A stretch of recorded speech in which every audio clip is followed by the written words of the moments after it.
নমস্কার বন্ধুরা, তো আজকে বুঝতেই পেরে গেছো আমি কি রান্না করতে চলেছি। হ্যাঁ, কচু আলু দিয়ে মাছের ঝোল পাতলা করে।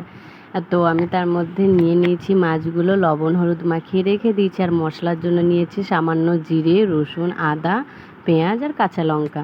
তো সেটাকে আমি পেস্ট করে সাইডে রেখে দিচ্ছি। আর ডিমটা দেখলে মাছের ডিমটাকেও আমি রেখে দেবো, আজকে আর করবো না। তো আমি ফাইনালি কড়াইয়ে বসিয়ে দিয়েছি। কড়াই গরম হলে আমি তেল দিয়ে দিচ্ছি।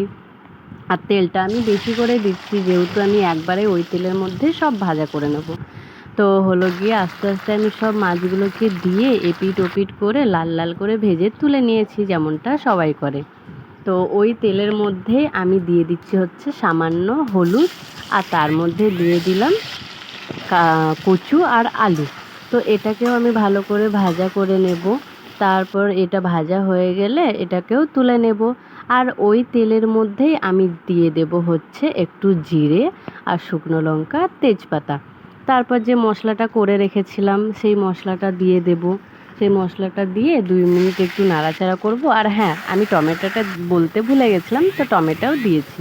তো এটা ভাজা হয়ে গেলে মশলাটা, তার মধ্যে গুঁড়ো মশলা দিয়ে দিচ্ছি, যেটা হলো হলুদ আর হলো গিয়ে শুকনো লঙ্কা আর লবণ, মানে সব গুঁড়ি।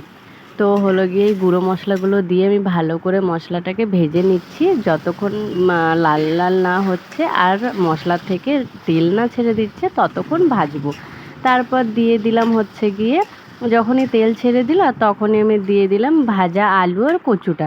তারপর একটু নাড়াচাড়া করে নিয়ে আমি জল দিয়ে দিলাম। এবার যে যতটা ঝোল রাখতে চায় সে সেই মতন ঝোল দিতে পারে। তারপরে ঝোল দিয়ে জলটা দিয়ে আমি ঢাকা দিয়ে দিলাম। আর ঢাকাটা খুলে ফুটে গেছে, তখন দিয়ে দিলাম মাছগুলো। এবার মাছগুলো দেওয়ার পরে বেশ কিছুক্ষণ আমি নাড়াচাড়া করলাম আর দেখে নিচ্ছিলাম যে কচুগুলো সিদ্ধ হয়েছে কিনা। তো কচুগুলো যখন সিদ্ধ হয়ে যাবে ফাইনালি, আমি তখনই রান্নাটাকে নামিয়ে নেব। তো যাই হোক, রান্নাটা কেমন হয়েছে বলো, আর তোমরা লাইক কমেন্ট শেয়ার করো।